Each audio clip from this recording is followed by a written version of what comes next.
Welcome to another episode of Behind the Strategy, helping you boost your business and love life that little bit more by challenging your perspective, motivating your mind, and simplifying your strategy with today's inspiring guest who'll be sharing what's behind their own strategy. Make sure you pop that subscribe button and share with someone who needs this today. So, from down inside the lab, because we got paid a lot of money to keep her there, your host, Kate Whitley. And thank you. But some have said I am utterly priceless, so I am sure that I'm worth that money. I would love to introduce you now to a fabulous guest, somebody who has been inspiring me for quite some time now, and that is the equally priceless Chris James. So what I love about you, Chris, right, which is why I wanted to have you on this interview, is you are a forward-thinking person. You are someone who sees possibilities and potential. You see things that could be done and you like to get them done. Now, you also have a fantastic sense of humour, that is without a doubt, but also you know when to ask for help and you will have a good old go. And if you can't, you just think, I'm going to ask for help. You're not worried about that at all.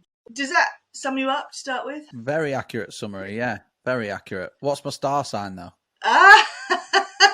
I want to know. Phew, we'll get on to that. My magic powers kick in as we go further through. I don't need tarot cards. I've just got that, the vibe. But have you always been like that? Have you always been this way? Work ethic's always been high, definitely. Yeah. I've not always necessarily loved my job, but I've not always been the most skilled in the workplace, but I've always got the best results because I would just work harder until I knew how to work smarter, kind of thing. And I feel like that's sort of reflected since I've met you in the business. And I've never been afraid to ask for help. I'm the same. If something's a little bit wrong, I'll ring the doctor. I'm not going to wait to, not just the smallest thing, but if it's something I think could be a problem, I'll get in touch and find someone to help me with it. What I do like to do, though, is, especially in my business, is learn how to do certain things rather than have it done for you, which is very handy, don't get me wrong. But once that relationship's finished, what's going to happen if you aren't equipped with the right skill set and knowledge? So I think learn, then either outsource or just get help on the side is definitely an accurate summary as well. That's interesting. So how do you know when you get to that point where you don't need to learn, when you have to just go, do you know what, I'm just not going to keep learning? Because quite often people fall into the trap of, I need to learn this to move forward. I need to learn this. And they get sort of stuck, don't they? How have you found that balance? Have you found that balance? I think it's crucial to push things to breaking point. I really do. And I think you need to be to go and ask for help.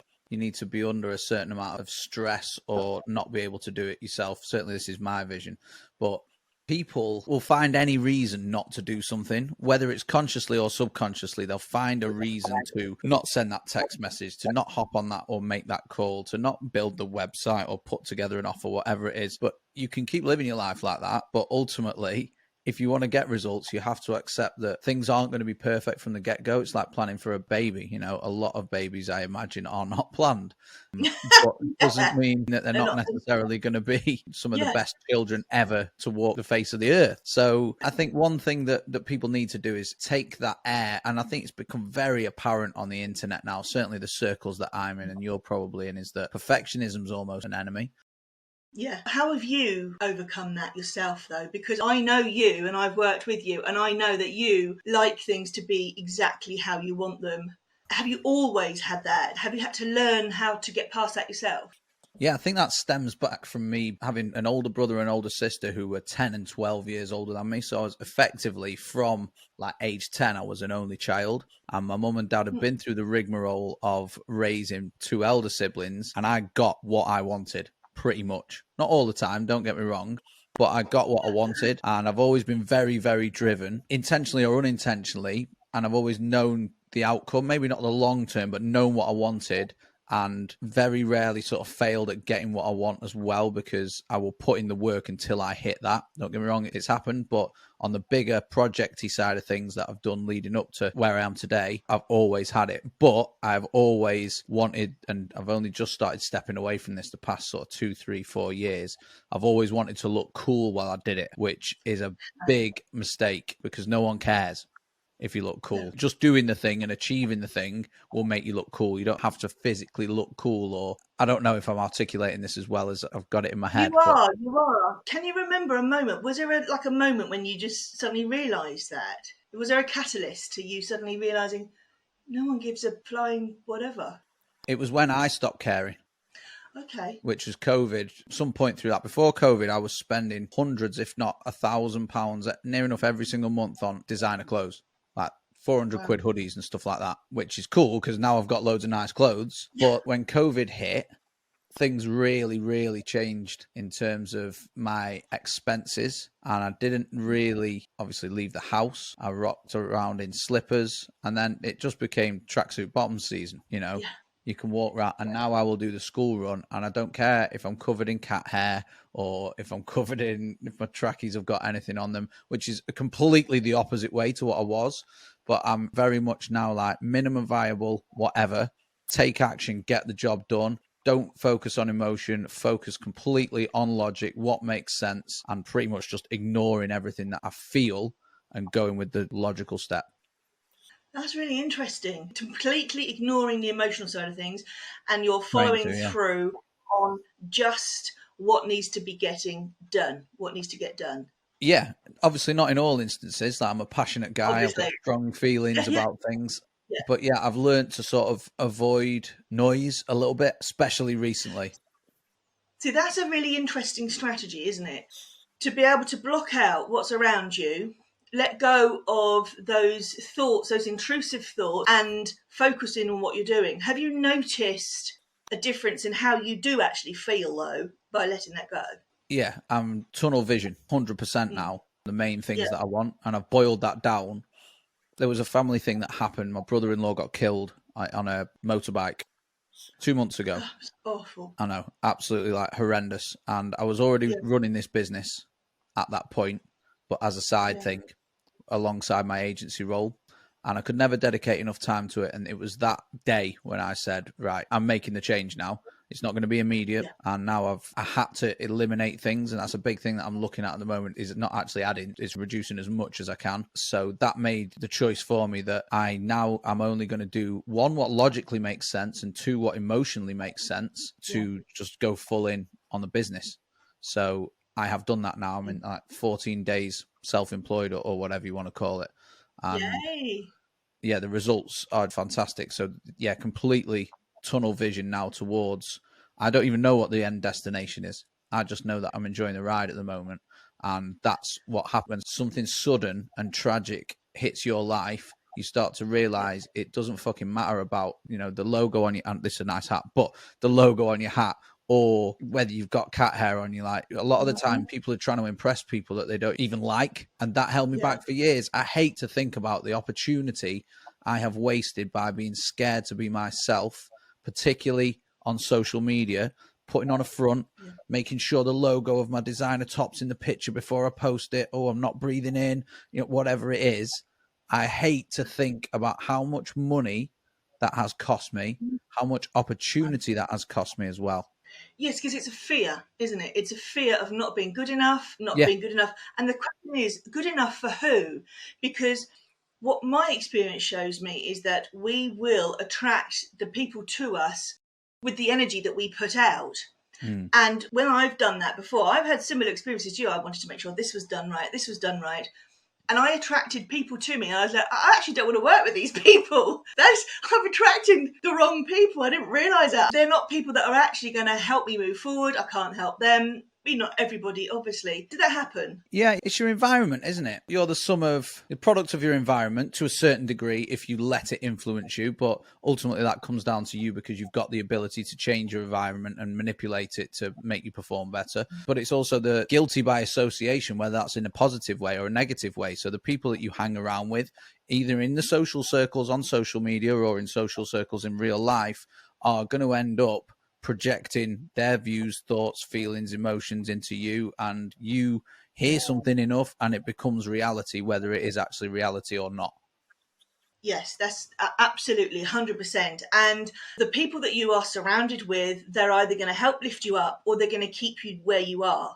That is a really important thing to notice, isn't it? And I'm guessing by you feeling a lot more focused, it's also focused you in who the people are that you have around you that support you, that lift you, and how you can also reciprocate, because it's two ways, isn't it?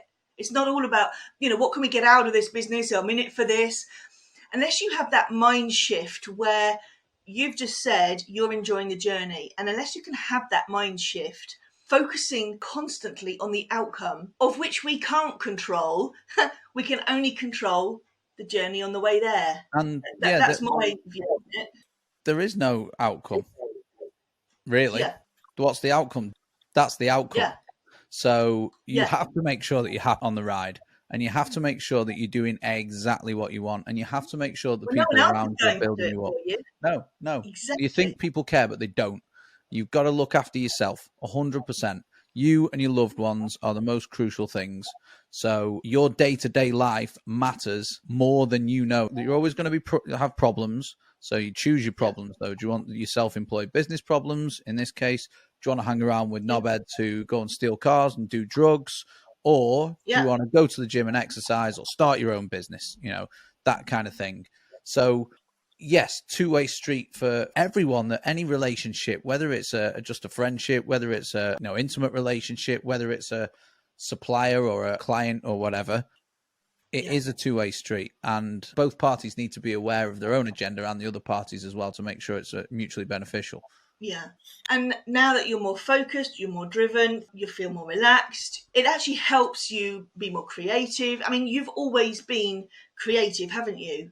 You've always had that creativity in you, which you like to bring to everything that you do. You say that you're focused, you're tunnel visioned, you get the job done, but actually you do bring with you your humour. The reels that you do with Harrison, they're just marvellous. They're great. And it just shows that other side of you. Having that sort of sense of humour, I think that's also one of the things I really like about what you're doing, is that you don't take yourself seriously. Yes, you are serious in what you do, but you're not taking yourself seriously. It's a key attribute to have. And don't get me wrong, I am the most serious I could ever be about this business. But yes, I have no doubt. Creative flair, it's an outlet, isn't it, in a way? But creativity is an outlet. You can put yourself out into the world, i.e. serious reels or comedy reels.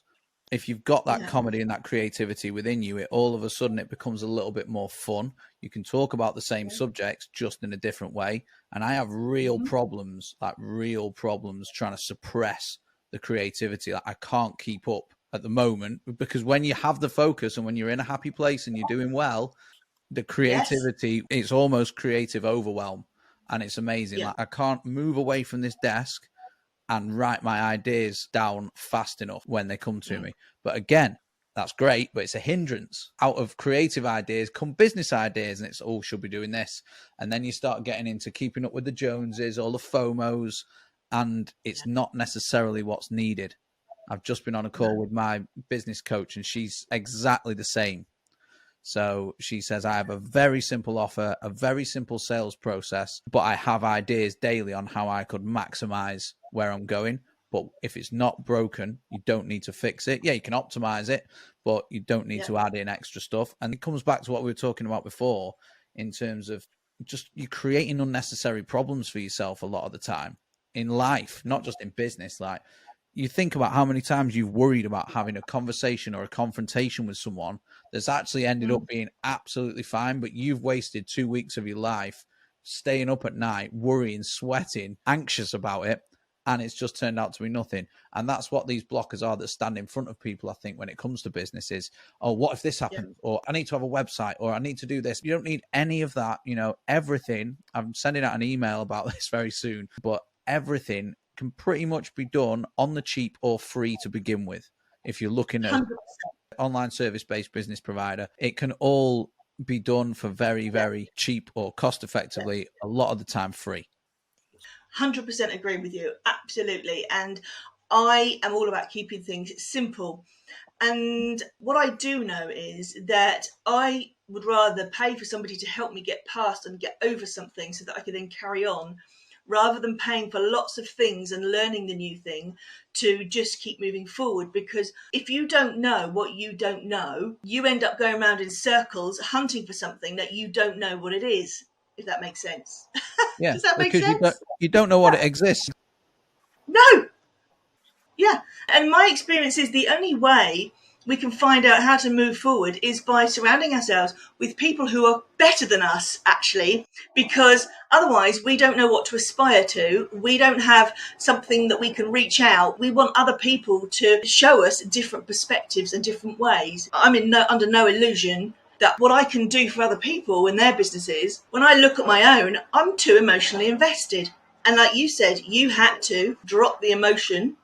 You had to focus, become real tunneled to actually keep moving forward. Right. Okay. So alongside dropping the emotion, Yeah. I feel like you really, really have to let go of your ego. There's a book by Ryan Holiday called Ego is the Enemy, which is a really, really good book. He's got quite a few good books, and that's not his best, but he talks about a lot of stoicism and how all these sort of ancient Greek philosophers used to handle certain trials and tribulations and negative experiences and how they remain calm and basically detach from emotion. And this whole book's about detaching from the ego and why everyone has one, whether you like to admit it or not, how big it is. Everyone's obviously different, but you have to detach from it. And that was a big thing for me because I definitely had, and I do still have, but I definitely had an air of ego about me. I don't know why. I hadn't really done anything to deserve it at all. Well, you did say earlier, just calling you on that, but you did say earlier that you had two older siblings and that you got everything that you wanted from pretty much from your parents. And I'm just wondering, that can give you a good self-confidence, self-worth. I'm wondering how that would have developed into perhaps have impacted having an ego of self the way that it is. Yeah, potentially. I think it gets suppressed when you have children yourself and you've got people's lives ahead of yours some of the time, if not most of the time. So, yeah, most issues or situations that people are in the current day, positive and negative, stem from something in the childhood because you're that moldable, obviously, when you're a young age. But that's not to say you can't change. I definitely feel like I have, but it was an uncomfortable process. And it ties into what you were talking about earlier with regards to not having too much of an ego that you don't ask for help, which was one of the things I did do. And I asked for help from someone who was 13 years younger than me. So he was 21 and I paid this child from America, a load of money, multiple four figures, just to have his advice and his eye on my business. Did I get loads from it? No, I didn't, but I got a couple of golden nuggets that certainly set me on my way. And then I looked at other places where that was one thing. I was very lucky because I was backed up by this full-time job and I had a fairly decent wage coming in with quite low outgoings in relation to other people or previous years because of COVID. So I had a bit of money to play with and I'm glad I put my money where my mouth is. And I invested in loads of different things because it's a little bit addictive. Once you start buying coaching and training and things like that, you become a bit of junkie to it. So, but for me to buy off someone, if we rewind 3 years, let's say, for me to admit that someone was actually better at something than I was, would never have happened. So that was like a big first step. That's really interesting because you involve your family in your business. So from what I know, working with people who you transfer that ego from yourself, you transfer it into your family. Now, it does mean that you want the best for them. You'll stand up for them. You sort of, migrate it over almost. They are, you are them, which is the way it should be. You know, you want the best for them. You want to make sure they can do it. You don't want them to learn by having to go through all the mistakes. You want them to just know that you've done them. They don't need to. Yeah, just want to let you know that's probably not going to happen. Just because you're thinking of mine, I'm just saying. But once you start to embrace and welcome in more people to your life, I don't think then, for me and for you, age matters.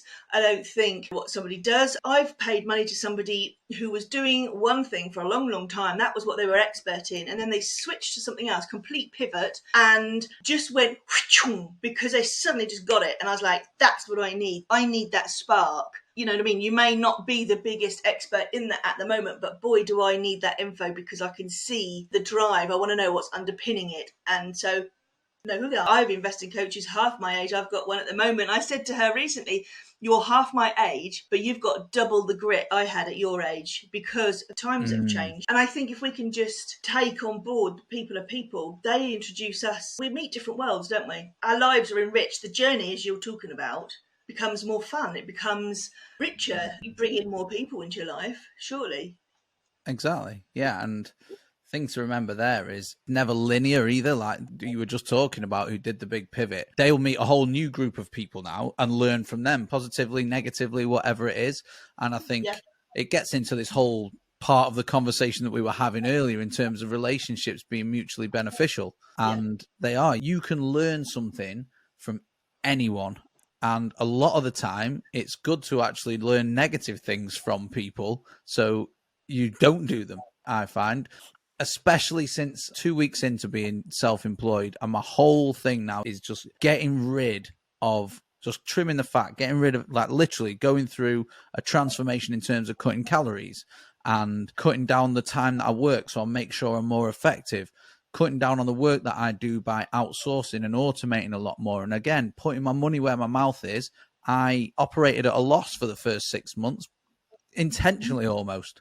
Yep. Because you have to start off from a certain place and be willing to learn and to sacrifice in order to get to the good place, the place that you actually want to be. And I'm nowhere near there yet, but it's a start. Yeah, and it's also recognizing that you recognize that you can see an outcome. What is that outcome? We don't know what that is. And therefore, the journey on the way is what's going to be more interesting. That's what's going to happen along the way. You're going to pivot. You're going to turn. I don't mean literally pivot from business to business. What I mean is you're going to see different forks down the road. You're going to be, oh, that's a nice shiny object. Let's have a go. Because you're that type of person. I'm that type of person. We'll always get some golden nuggets out of these shiny objects. We're fairly discerning now, I think. You get to a point where you can recognize, I need to cut back on this. I need to take a hit on this because I want to achieve this.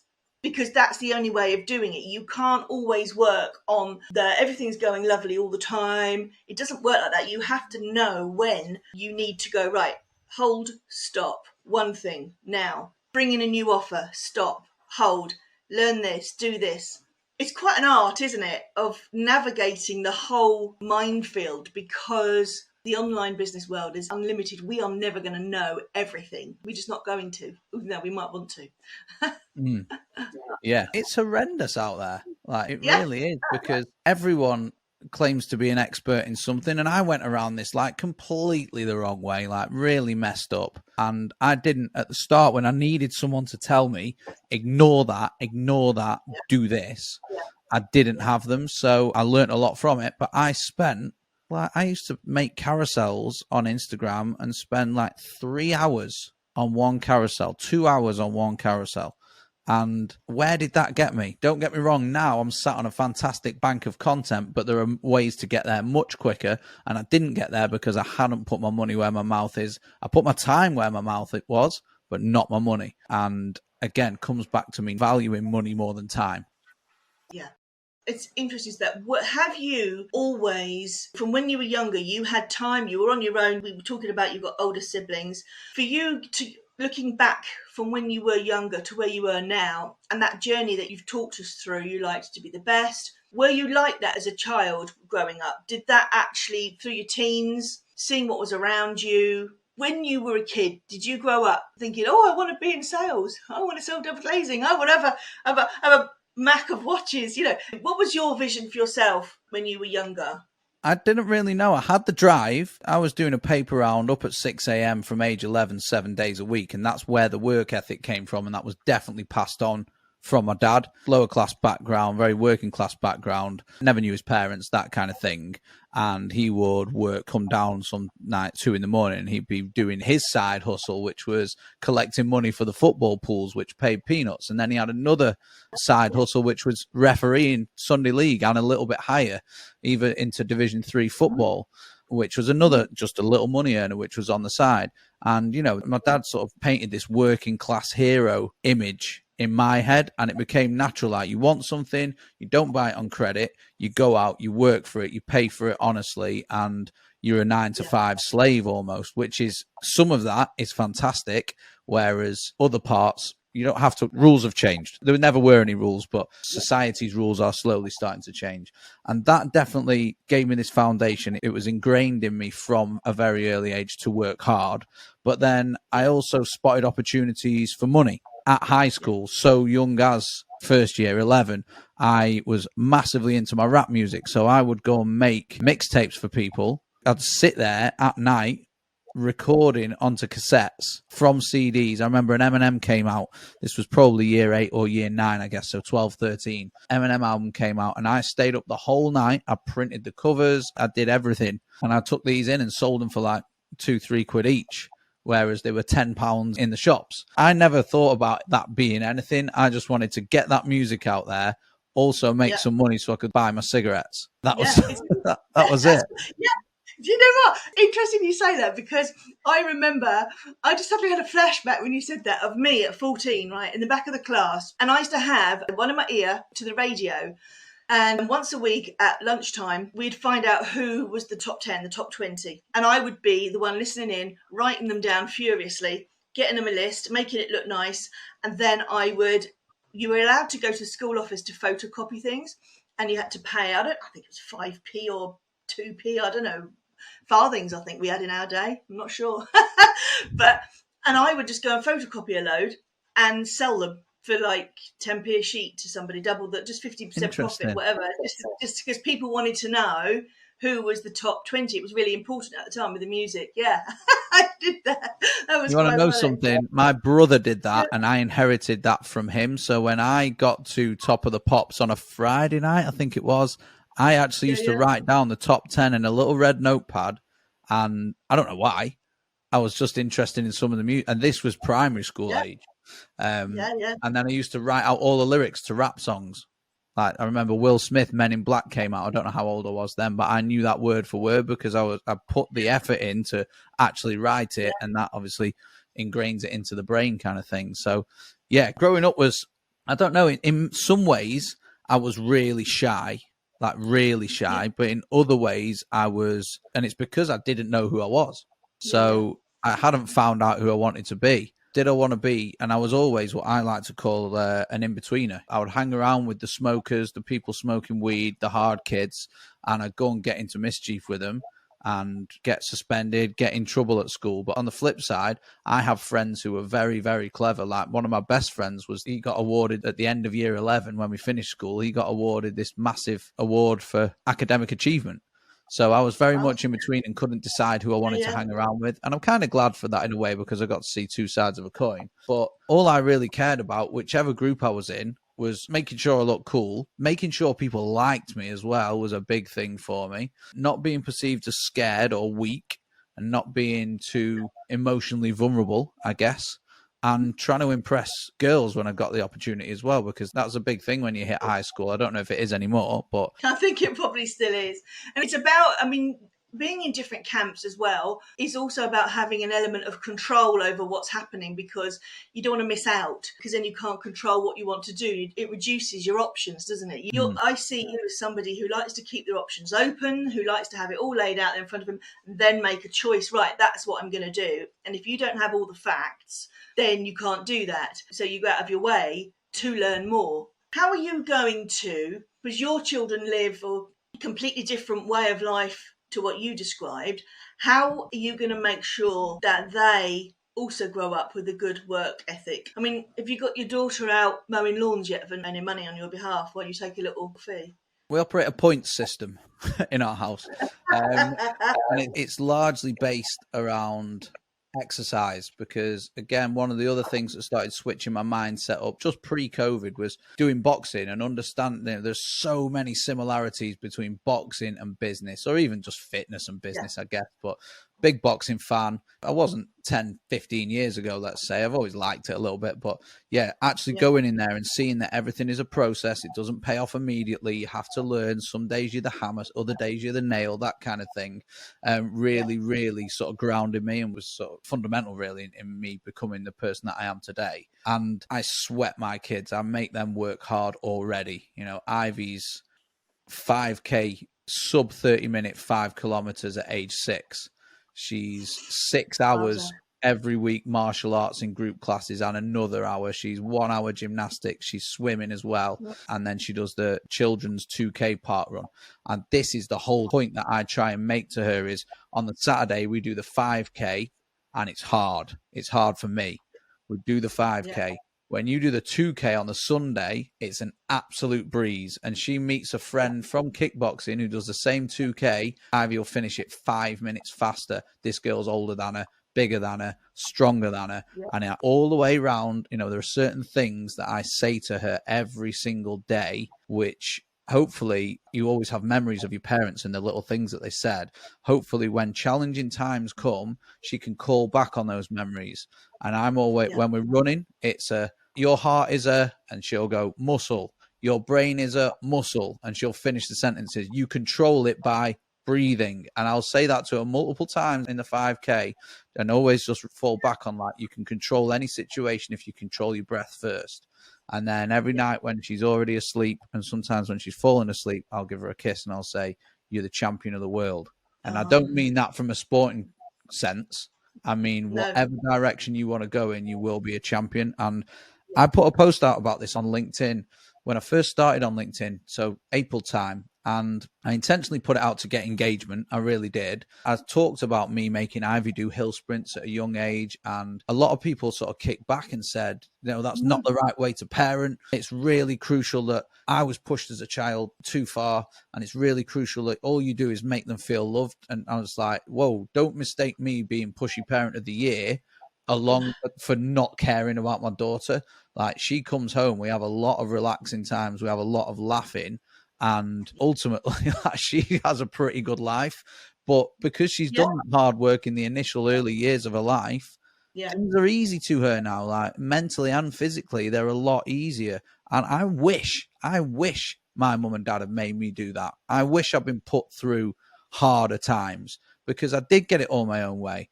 And I could go out when I wanted, and I wasn't spoilt by any means, but it was almost like, oh, we're fed up with any drama you're going to bring. We just want easy lives, so just go and get on with it.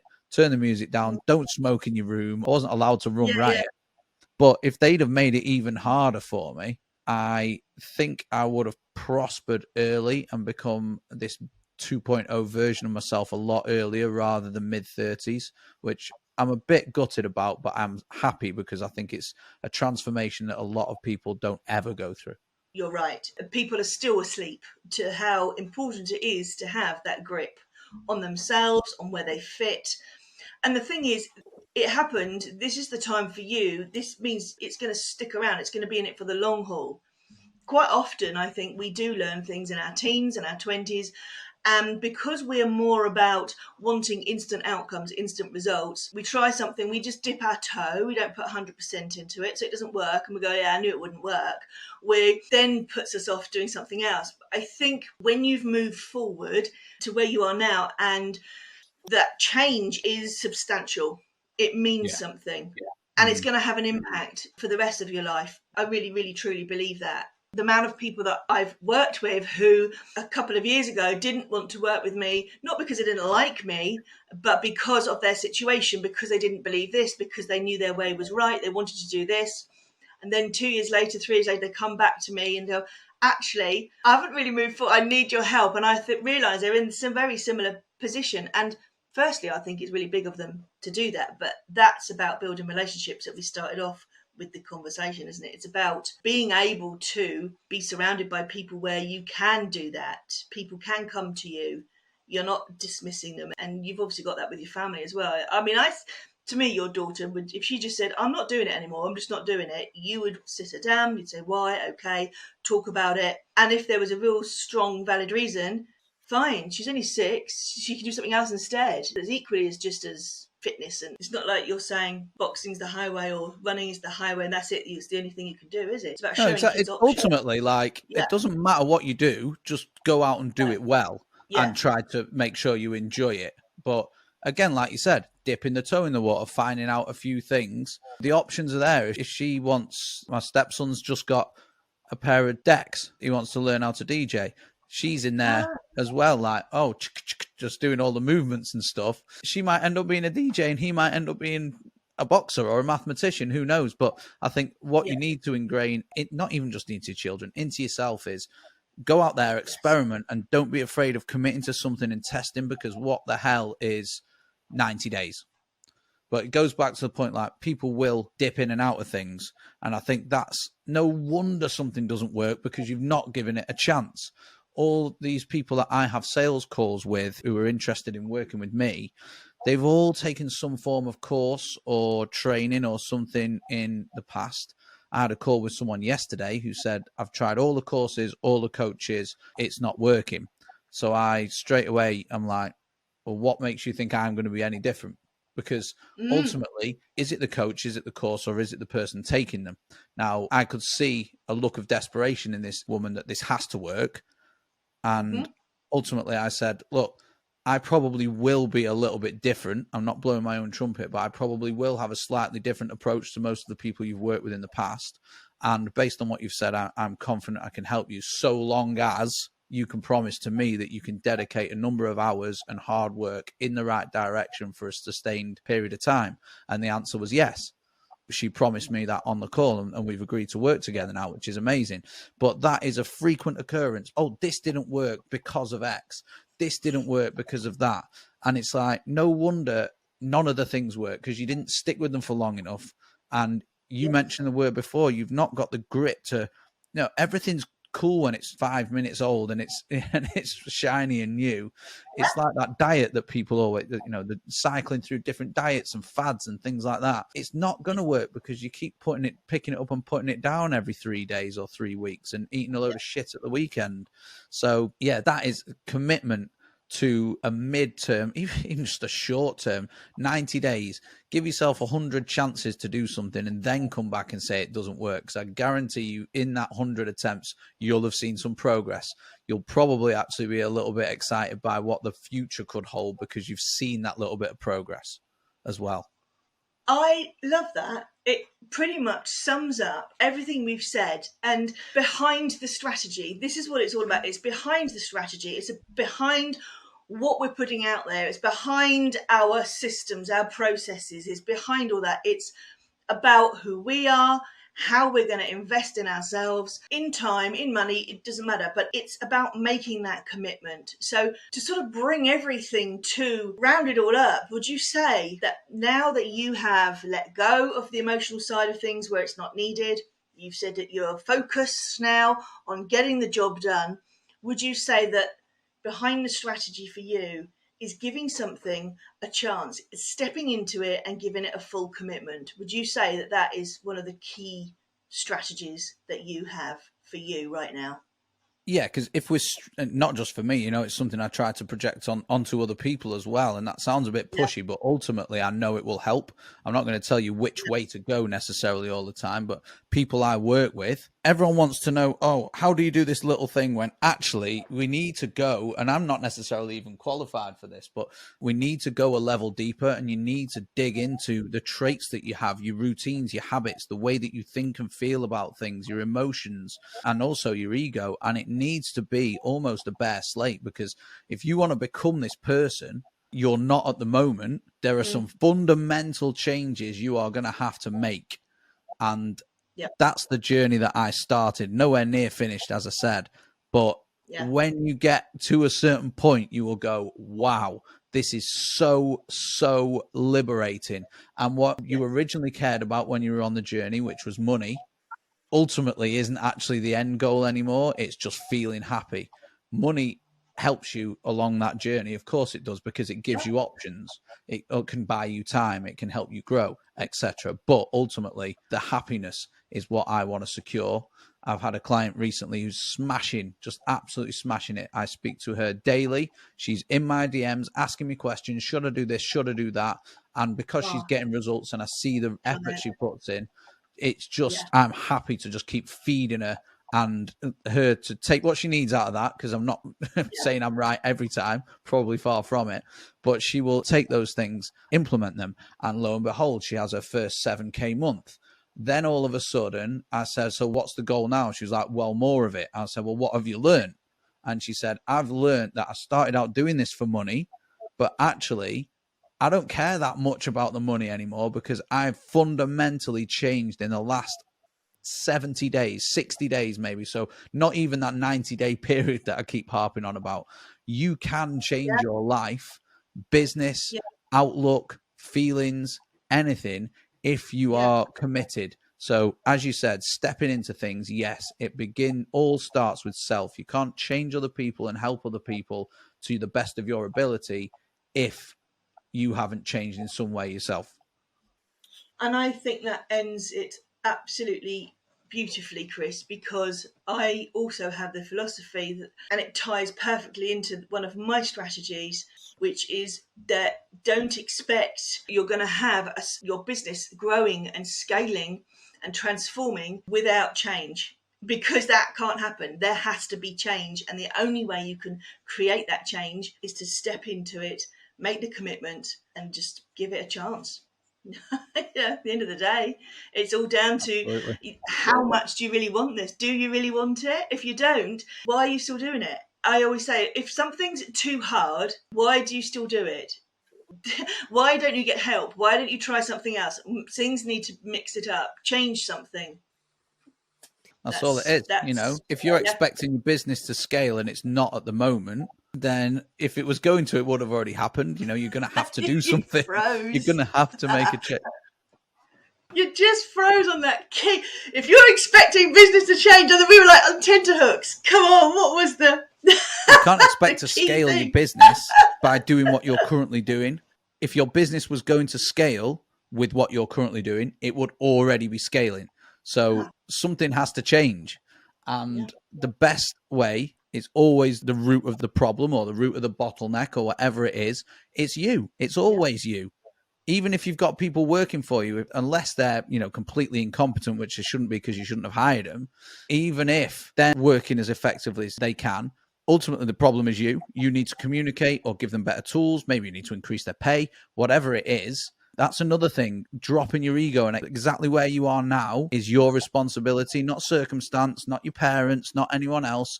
And you can change it, which is, that's the best news ever. You're in complete control, right? Yeah, I think people just get caught up in what they were doing and they forget. I really do. Simple as that. This has just been mind-blowing. It always is when I talk to you. You know what I mean? You actually say, this is what it is. This is where I made a mistake. This is what I'm going to do. Hey, try this, do this. And I absolutely love that. And you've come out with so many amazing golden nuggets. I think if anybody isn't fired up after listening to this and going, actually, what am I doing right now? Right, I'm going to do something. Then we haven't done our job properly. That's all I can say. Yeah, hopefully it inspires some people, and I appreciate the kind words, Kate. It's always have a blast when we talk, and massively appreciate you inviting me on and letting me be a guest. It's been amazing. I've had a good rant. Yeah. Well, thank you, Chris James, for revealing what is behind the strategy. You've just listened to a Strategy Success Lab production of Behind the Strategy with Kate Whitley, bringing you inspiring guests and motivating messages to challenge your perspective and simplify your strategy. Don't forget to subscribe and pop over to strategysuccesslab.com for more exciting episodes. And if you've loved this episode, go and share it with someone else who needs it today.